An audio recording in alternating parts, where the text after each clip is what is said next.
Hello and welcome to my video. This video is how to improve the quality of the sound of the violin voice on the E463 keyboard. The goal of this video is to show you how to set up the E463 keyboard to get a more realistic sounding violin. Here's the violin sound we're going to try and create.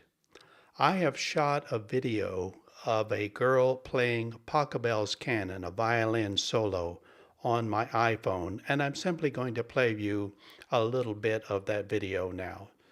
This is what we're trying to achieve, the quality of this girl's violin. Listen.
All right, so that's what we're trying to achieve. Now notice the vibrato. If she's moving her fingers here and getting that wavering sound.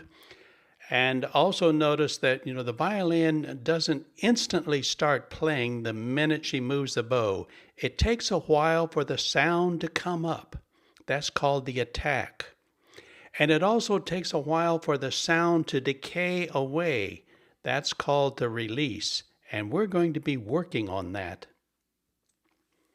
So the first thing we need to do is to select the voice number 081, which is the violin.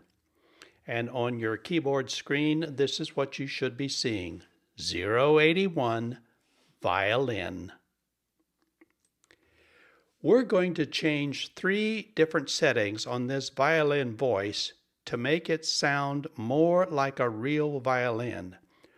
We will be working on the attack, and that is, how fast does it take the sound to come from 0 up to full volume? And then we'll work on the release, which is just the opposite. Once we let go of the key with our finger, how long does it take for the sound to decay away? Because a violin has a slow attack and a slow release.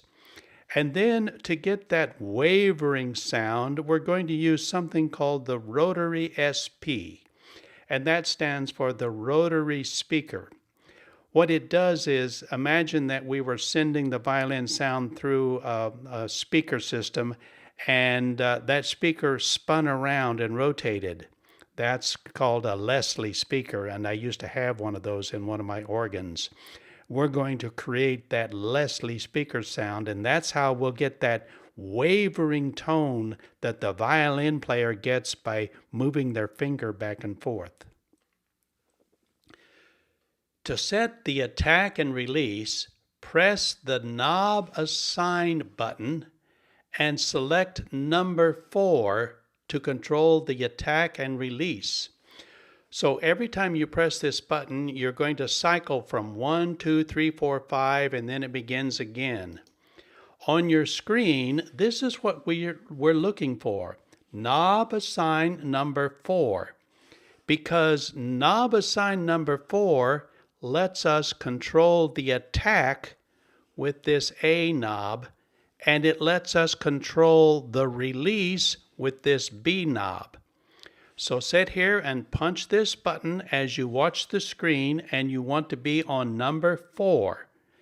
And we're going to use this knob to control how fast the attack is, and knob B will control how fast the release is.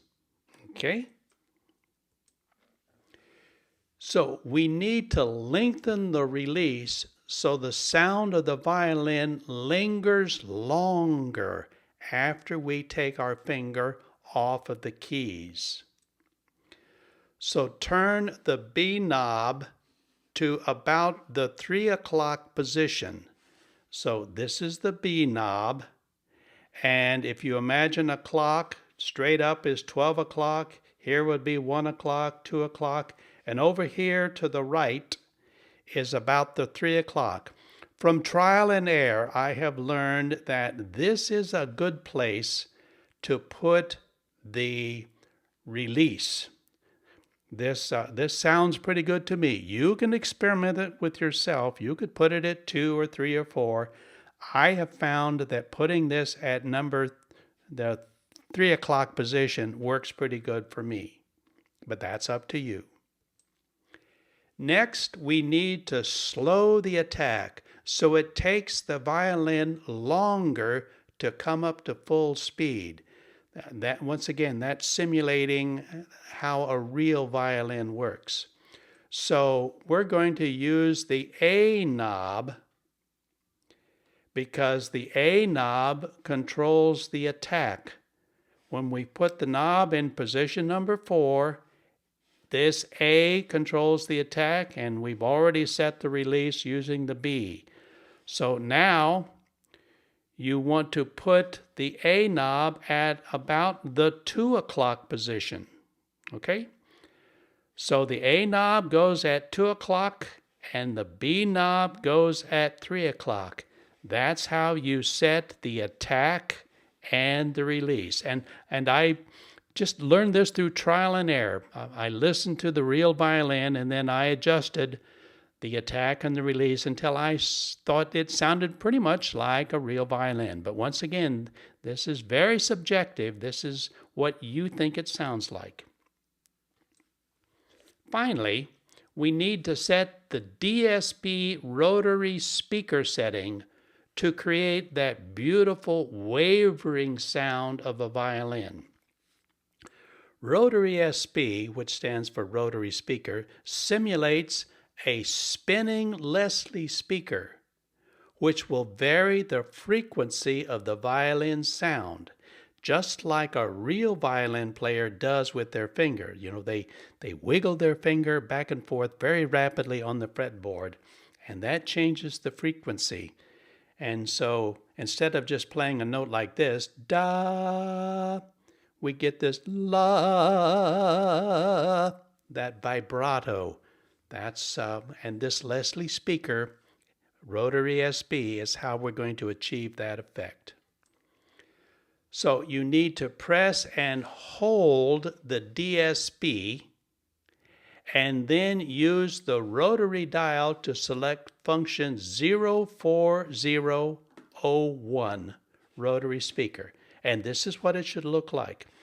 So you press DSP, press it and hold it for a second or two, and then use the rotary dial to call up 040, this is the function, and we're looking for function 01. There are 10 settings in the DSP.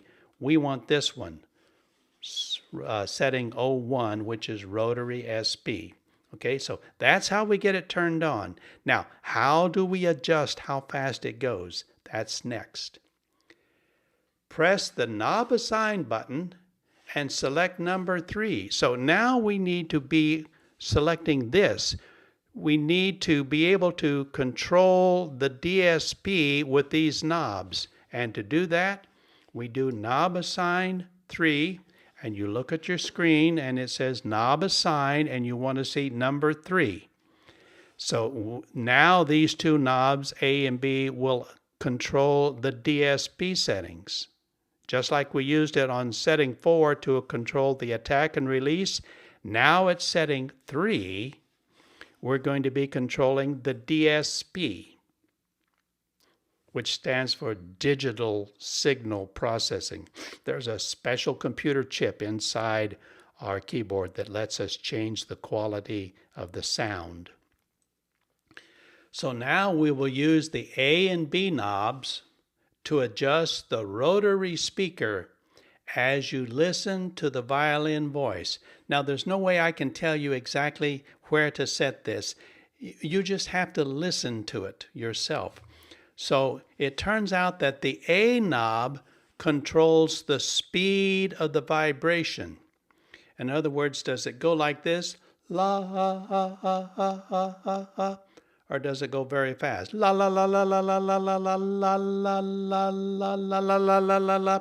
You control the speed of the vibration with the A. The B button controls how loud is this. So you're going to be sitting here with your finger on the key, playing the violin as you adjust the vibrato speed and also adjust how loud is it. Okay? So those are the final two settings that we will use to try to get our violin to sound like a real violin. Now I have gone into my E463 keyboard and I have set up all three settings I've just explained. So now let's listen to the violin voice I've created. I first recorded a MIDI track of a grand piano playing the accompaniment to Pachelbel's Canon in D. That Pachelbel Canon, that's what we heard that girl playing on the video that I showed you from YouTube. So what I'm going to do is I'm going to play my variation of Pachelbel's Canon. So I already sat down and took a half an hour and I laid down a grand piano track. Actually, it took 2 tracks of the accompaniment. And then on the video, you will see me playing live the violin after I've gone in and set up the attack and set up the release and turned on the rotary SP and adjusted the vibrato. I've already done that when the video starts. Okay, so let's go listen to this violin as I play my variation of Pachelbel's Canon in D.